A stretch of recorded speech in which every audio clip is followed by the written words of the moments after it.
Hey coucou, ça va bien? Alors il y a une question qui est très importante pour moi, qui revient beaucoup dans mon cheminement et sur laquelle j'avais un petit peu envie qu'on discute toi et moi. Cette question c'est comment on peut sortir d'un système capitaliste, notamment dans l'entreprise et quand on a une entreprise. Comme tu le sais, je suis chef d'entreprise depuis hyper longtemps. J'ai 40 ans, ma première entreprise je l'ai eue à 22 ans et j'ai jamais arrêté d'avoir des entreprises jusqu'à aujourd'hui.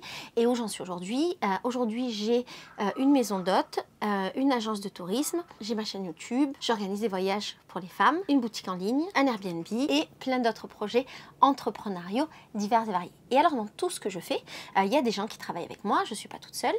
Et cette question de comment est-ce qu'on peut sortir du capitalisme, c'est une question que j'ai beaucoup eu en arrière-plan. Alors pas au début, pas quand j'avais la vingtaine bien sûr, mais au fur et à mesure que je grandissais, que j'évoluais, notamment sur ma réflexion, elle était là et je cherchais des réponses. Aujourd'hui, j'essaie de partager avec toi un petit peu ce que j'ai trouvé qui pourrait s'apparenter à des réponses, mais pas que des réponses intellectuelles, mais plutôt des réponses pratico-pratiques que j'applique dans mes entreprises et dans ma manière de travailler, de fonctionner au quotidien. C'est vrai qu'à première vue, ça pourrait paraître assez contradictoire de se demander comment est-ce qu'on peut être anticapitaliste et avoir des entreprises, en tout cas comment ces deux notions-là, elles peuvent aller ensemble. Parce que par nature, pour moi, une entreprise est capitaliste. Et alors, pour commencer la vidéo en définissant, si on me demandait qu'est-ce que c'est pour toi que le capitalisme, pour moi le capitalisme c'est un système qui exploite l'homme, l'animal et la nature pour créer des bénéfices et pour enrichir une minorité au détriment de la majorité. J'espère que c'est la définition la plus juste possible. Alors la question c'est comment faire pour ne pas exploiter l'homme, parce que moi j'ai peut-être pas la question de l'animal et de la nature, comment ne pas exploiter l'homme, et notamment la femme, parce que je travaille avec des femmes, dans le cadre de mes entreprises. Dans ma maison d'hôtes, j'ai un système avec des workaways qui travaillent avec nous. Les workaways, ce sont généralement des jeunes, je travaille avec des femmes, des jeunes femmes, qui viennent travailler dans la maison et en échange de leur travail, elles reçoivent un hébergement et la nourriture. Il y a un site qui s'appelle Workaway d'ailleurs, si jamais ça t'intéresse, qui explique toutes les contreparties qu'on peut avoir avec plein de propositions de travail. C'est un truc totalement légal et assez commun finalement quand on voyage et quand on est dans des pays comme les pays d'Amérique latine. J'ai donc en permanence des personnes qui travaillent avec moi, ce qui m'a permis, depuis que j'ai ma maison d'hôtes, d'essayer des choses, de mettre en place des choses, de revenir en arrière, de garder, de faire évoluer pour pouvoir trouver le système qui me semblait le plus adapté à ce que je recherchais, puis aussi à la réponse à cette question. J'essaye de trouver le système qui soit le plus juste pour tout le monde, que ce soit pour elle, pour moi et pour mon entreprise. Ou en tout cas qui soit le plus proche de mes valeurs. Dans un système capitaliste, généralement ce sont les employés qui sont exploités, alors que ce sont eux qui créent de la richesse. Et vivant dans un pays pauvre, ce que le capitaliste me poussera à faire, ce serait d'exploiter au maximum les richesses pour pouvoir en tirer un maximum de bénéfices. Il me pousserait à exploiter des ressources avec un système de force inégal qui viendrait de ma capacité financière et aussi des connaissances que j'aurais pu acquérir dans mon propre pays ou avec mon parcours. L'idée étant d'en tirer un maximum de profit. Et alors du coup, comment est-ce que je mets les choses en place? Et qu'est-ce que j'essaye? Je ne sais pas si tout ce que je fais est juste, mais en tout cas j'essaye des trucs. Dans toutes les entreprises que j'ai eues, j'ai toujours considéré que les employés, et j'en ai eu beaucoup, que les employés étaient aussi importants que les clients. Souvent, dans les entreprises, les patrons ont tendance à penser, je trouve à tort, que ce qui est important, ce sont les clients, parce que ce sont les clients qui ramènent l'argent.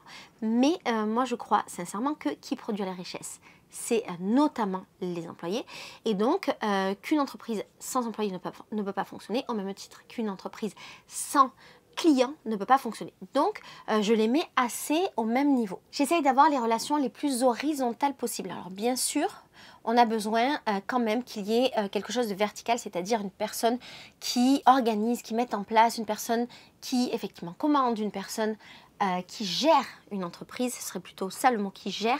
Mais dans ma manière de gérer, j'essaye quand même que ce soit le plus horizontal et qu'il y ait le moins de hiérarchie possible. Les gens ne travaillent pas pour moi, mais ils travaillent avec moi. Et également, il n'y a pas de rapport de force comme ce que j'ai pu vivre quand j'étais employée ou comme ce que je peux voir autour de moi, de rapport de force entre le patron et les employés.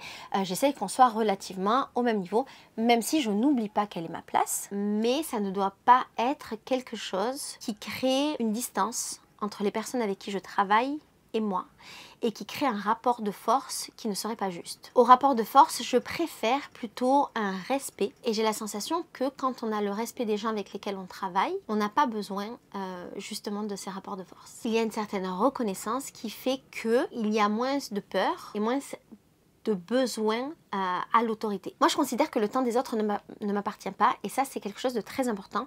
J'ai un peu des traumatismes par rapport à l'entreprise où j'avais un patron qui m'obligeait à être présente à certains horaires, qui pouvait contrôler mon temps, qui pouvait me demander de rester plus longtemps, de venir avant, qui pouvait accepter ou non mes vacances, accepter ou non mon jour de repos alors que j'avais besoin de ce jour-là pour des choses concrètes.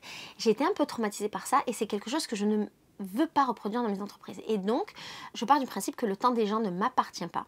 On a des obligations pour faire tourner l'entreprise, bien sûr, mais du moment qu'on peut voir toutes les solutions possibles qu'on peut mettre en place pour ne pas imposer le temps de l'entreprise à l'employé et vice-versa, ça me va très bien. Je vais te donner des exemples. Dans ma maison d'hôte, par exemple, les workaway, les filles qui travaillent choisissent leur jour de repos. Et je me fiche complètement de comment elles s'organisent du moment que les choses elles sont faites et du moment qu'il y a toujours quelqu'un pour gérer ce qu'il y a à gérer. Si elles veulent prendre un jour, 2 jours, 3 jours, une semaine, à partir du moment où, encore une fois, où elles sont organisées, et il y a une personne qui organise, à partir du moment où elles sont organisées entre elles et qu'elles se mettent d'accord, ça me va très bien. De même pour leurs vacances, si elles ont besoin de partir une semaine, 2 semaines, 1 mois en vacances ou partir 3 mois et revenir, je n'ai pas de problème avec ça.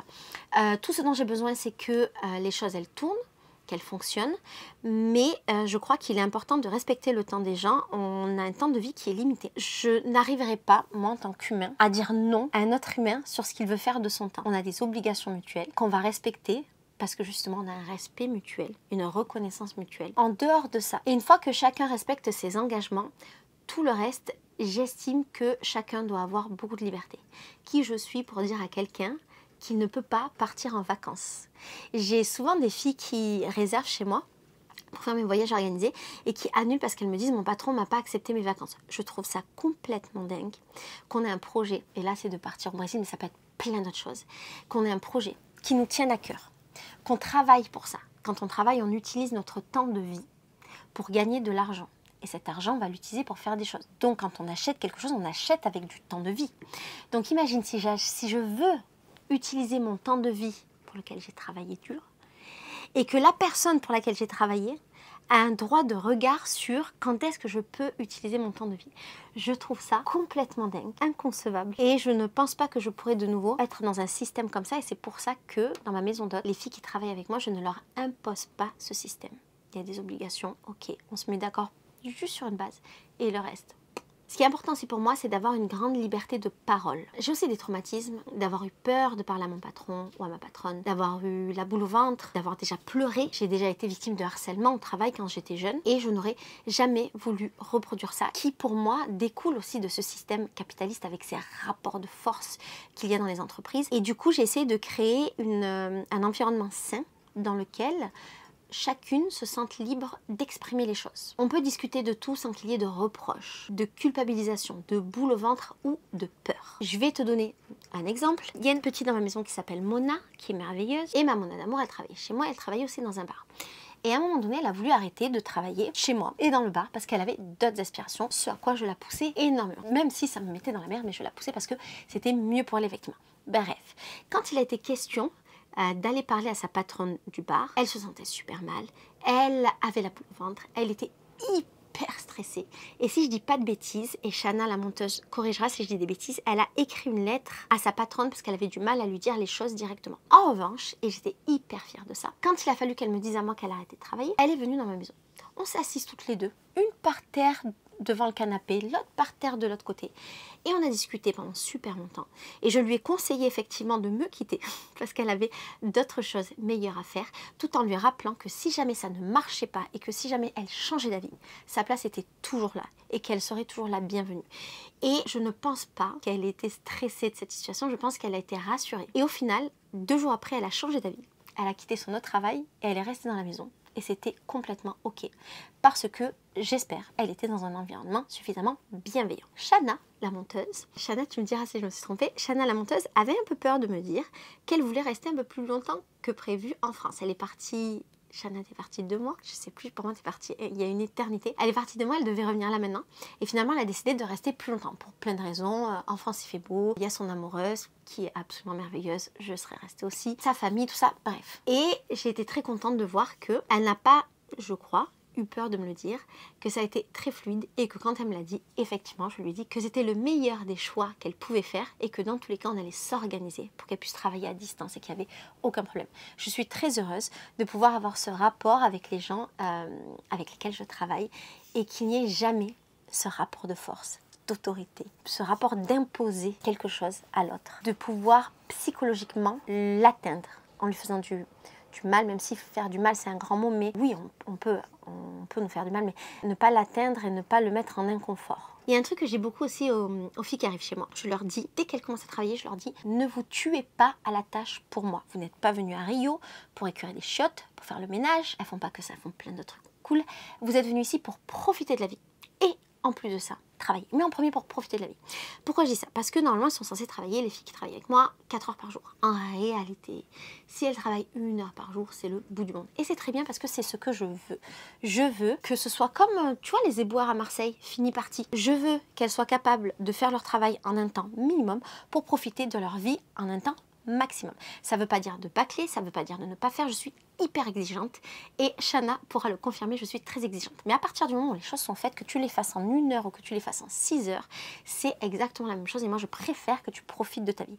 Donc quand tu arrives, c'est ce que je te dis, c'est le contrat. Ne te tue pas à la tâche pour moi. On a des responsabilités dans une entreprise, c'est vrai, et je ne suis pas sûre quand il ne s'agit pas de notre entreprise, on doit s'aliéner pour elle. Je te le dis parce que moi je suis complètement aliénée dans mes entreprises, je ne fais que travailler, mais l'argent, qui c'est qui le gagne? C'est moi. À partir du moment où je ne suis pas la personne qui reçoit le plus d'argent, qui reçoit beaucoup d'argent, je ne me tue à la tâche pour personne et aucune entreprise. Je peux bien faire mon travail, mais pas me tuer à la tâche. C'est ce que je demande à mes meufs. Également, ce que j'ai mis en place dans mes entreprises, c'est que toutes les personnes qui travaillent avec moi, les workaway et toutes les autres personnes, reçoivent énormément d'avantages en nature. Pour moi, c'est important si j'ai les moyens financiers, matériels, de pouvoir rendre ce service aux gens et leur donner plus que ce qui est prévu, je le fais avec grand plaisir. Et ça va beaucoup à l'encontre, je crois, des principes du capitalisme où il faut faire du bénéfice à tout prix, où il faut réfléchir à comment rentabiliser le temps des gens et le travail des gens. Moi, j'ai quand même, j'espère, mais je pense que c'est le cas, une pensée très différente et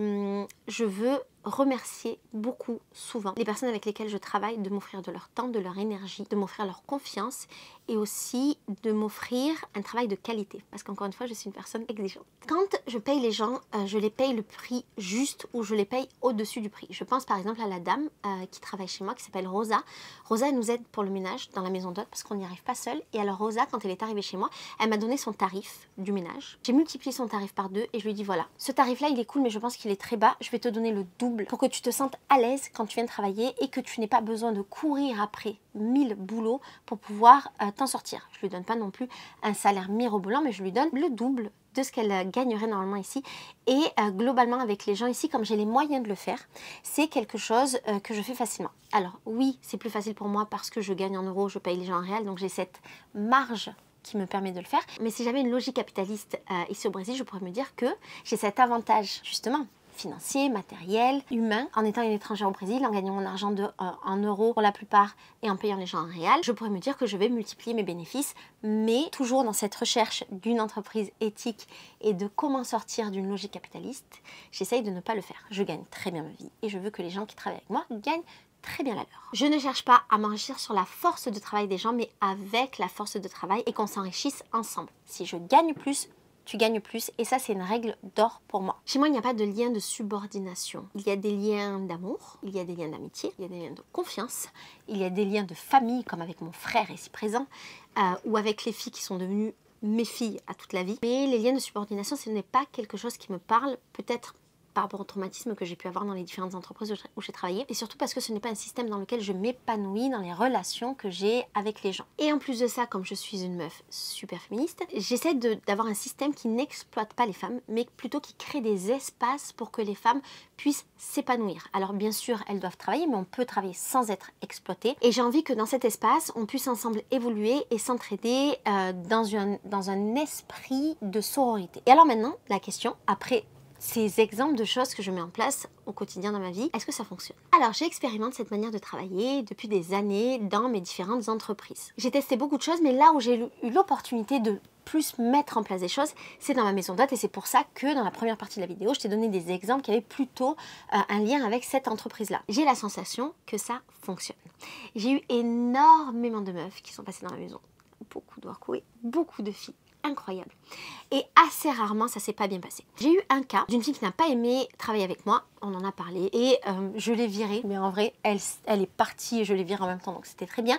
Et je te mets dans le petit la vidéo en question. J'ai eu un autre cas d'une femme qui n'a pas apprécié son travail chez moi, mais pas par rapport au travail, par rapport à peut-être l'équipe avec laquelle elle travaillait, peut-être à d'autres choses, et je pense aussi peut-être à d'autres choses qu'elle avait dans elle-même et qu'elle n'avait pas réglées, mais dans une écrasante majorité, ça s'est toujours très bien passé dans la maison. Et je crois que ces systèmes que j'ai mis en place ont du sens, non seulement pour moi, mais aussi pour les filles. Quand je regarde les meufs et quand je les vois évoluer dans la maison sur le long des années, je les sens particulièrement épanouies et pour moi, c'est une énorme récompense. On a ensemble une relation de confiance et de respect mutuel. Et puis surtout, on a des relations de longue durée, ce qui montre quand même que ça fonctionne. Et alors, comment je le vois? Je le vois parce que souvent les filles partent de la maison et reviennent, travaillent chez moi, partent. Et quand elles reviennent travailler chez moi. Et je suis toujours en contact et toujours très proche de mes vendeuses que j'avais il y a 15 ans en arrière et des stagiaires que j'avais il y a plus de 15 ans en arrière. Donc ça veut dire que j'ai réussi à créer ces liens-là et que ce sont des vrais liens. J'ai aussi des cas de filles, beaucoup d'ailleurs, avec lesquels on a évolué sur d'autres projets. Soit on a créé des projets ensemble, soit on s'est aidé pour des projets, soit je les ai aidés pour des projets, ou bien l'expérience qu'elles ont eue chez moi ont amené à d'autres projets. Mais en tout cas, on est souvent dans un système où les filles ne sont pas très loin et ont toujours un peu des liens avec la maison. Et je trouve que ça aussi, c'est une preuve de bonne santé de cet écosystème qu'on a créé. Ce qu'il y a de bien dans la maison, c'est que j'ai l'impression qu'on réussit à respecter les envies de chacune et que leur travail peut évoluer en fonction de leurs envies. Par exemple, il y a des filles qui sont rentrées pour certaines tâches chez moi et qui finalement avaient d'autres envies et on a basculé sur ces envies-là parce que l'idée c'était qu'elles puissent faire des choses qui soient épanouissantes et je trouve ça très bien qu'on ait un peu cette liberté et cette fluidité dans l'entreprise qui permettent à tout le monde d'être exactement à sa place ou éventuellement de tester des choses. Ça ne veut pas dire que ça fonctionne toujours, mais de donner une opportunité de tester quand on en a envie, et ben c'est pas la chose la plus commune qu'on puisse avoir dans une entreprise où encore une fois il faut une rentabilité, donc c'est plus difficile de faire confiance si on n'est pas sûr que ça va fonctionner. Chez moi, il y a rarement eu des conflits et quand il y en a eu, et ben soit on trouvait des solutions ensemble, soit on arrêtait ensemble en amour et en bienveillance et il n'y a aucun problème à arrêter. Ce sont juste des cycles qui se ferment, des besoins et des envies qui ne sont pas les mêmes et c'est pas bien grave. Bien sûr, ça ne fonctionne pas à 100%. Comme je t'ai dit, parfois il y a des filles qui n'aiment pas le système que je propose et il n'y a aucun problème avec ça. Ça peut s'expliquer parce que c'est pas un système assez classique, parce qu'elles ont connu autre chose et que peut-être elles n'ont pas la flexibilité pour essayer, ou peut-être qu'elles n'ont pas la maturité, ou tout simplement elles n'aiment pas et elles ont le droit de ne pas aimer ce qu'on propose ici. J'ai aussi eu des cas de filles qui ne connaissaient pas vraiment le monde du travail et qui arrivaient chez moi avec ça, qui avaient peut-être besoin d'un cadre ou bien qui ne se rendaient pas compte que justement cette absence de cadre et cette grande liberté, c'était une chance et qu'elles auraient du mal à le retrouver ailleurs. Mais ça, c'est une question d'expérience et ce serait très intéressant d'en reparler avec elles d'ici à quelques années. Parfois, je peux me sentir un peu en échec aussi avec tout ce que je mets en place parce que tout ne fonctionne pas toujours d'un point de vue pratico-pratique et aussi d'un point de vue humain. Et je me demande si j'ai pas manqué quelque chose, si j'ai pas été trop utopiste. Est-ce que tout ce que je t'ai dit là, il n'y aurait pas une forme de laxisme de ma part? Est-ce que ce serait pas une excuse, tu vois, pour tenir un petit peu moins la barque? Je me pose la question, est-ce que je sais gérer? Est-ce que je sais vraiment gérer une entreprise et vraiment gérer des gens? Et ça, c'est une vraie question que je me pose très souvent. Je n'ai pas trop de réponses à ça, mais ce que je vois, c'est que ça marche quand même très bien. Et que quand ça marche pas, et notamment avec de l'humain, c'est que je fais quand même face à des personnes qui sont plutôt jeunes, plutôt inexpérimentées ou qui ont plutôt besoin de quelque chose qui n'est absolument pas ce que moi je propose. Et comme dans tout marché, il y a une offre et une demande et si ça correspond pas, ben juste ça ne marche pas et c'est pas très grave. Ça ne veut pas dire que un des deux côtés n'est pas bon ou ne fait pas bien les choses. C'est simplement que ça ne matche pas au niveau des envies et des recherches. Je pense que la maison a changé la vie de beaucoup de femmes et que ce système-là a permis l'épanouissement de beaucoup de femmes. Cette maison était on parle de cette maison, mais de manière générale, mes entreprises sont un grand champ d'expérimentation. C'est vraiment cool de pouvoir faire ça parce que je ne crois pas que le système capitalisme le permettre parce qu'il n'a pas le temps. Et nous, on a le temps et les ressources et l'envie nécessaire. Je pense que ma maison a permis à beaucoup de femmes d'essayer des choses et de trouver leur voie. Et ça, c'est absolument précieux. C'est une maison qui crée des opportunités, qu'elles soient individuelles ou collectives, qui donne du temps de faire des choses et d'être autre chose, de tester. Je crois que le système que j'ai mis en place, il permet de se nourrir et de grandir plutôt que d'être exploité et de perdre son énergie et même ses rêves. Et pour moi, en vrai, c'est ça qui devrait être la définition du travail. Des espaces de liberté pour pouvoir s'épanouir et que les choses fonctionnent ensemble. Le travail, c'est un lieu dans lequel on investit du temps, on investit de l'énergie, on investit une part de nous. On grandit ensemble, on évolue et on s'enrichit individuellement et collectivement. Et c'est un espace dans lequel les individualités devraient en toutes circonstances être respectées. Pour moi, le travail, ça ne doit pas être un endroit qui soit abrutissant, mais un endroit justement dans lequel on puisse avoir des opportunités d'évolution constante. Et je ne parle pas d'évolution professionnelle, même si oui, mais d'évolution avec soi-même, en tant que personne. Du coup, pour conclure, je dirais que j'ai la sensation que ce que je construis s'éloigne un petit peu chaque jour du capitalisme comme on l'entend aujourd'hui, pour aller vers un modèle qui serait plus humain, plus féministe, plus respectueux et finalement plus juste. Peut-être que c'est un système qui est en marge, peut-être que je gagne moins que les gens, peut-être que je suis moins rentable, peut-être que je ne développe pas bien mes entreprises comme je pourrais les développer, mais je me sens extrêmement épanouie dans ce que je fais, très fière et très reconnaissante de tout ce qui s'est créé. Et j'ai l'impression que les femmes qui travaillent avec moi le sont aussi. Donc ça veut dire que j'ai accompli ma mission et ça c'est juste merveilleux. Est-ce que j'ai répondu à la question qui serait peut-on sortir d'un système capitaliste dans une entreprise? Je ne sais pas. À toi de me dire dans les commentaires ce que tu as pensé de cette réflexion et de ce partage d'expérience. Je pense que oui. J'espère de tout mon cœur que ça va pouvoir te donner des idées ou t'inspirer si jamais tu montes ton entreprise ou si jamais tu as une entreprise. Et j'espère de tout mon cœur pouvoir continuer à travailler comme ça pendant encore très longtemps parce que finalement je n'arriverai pas à travailler autrement. Voilà, je te fais des gros bisous. Ciao.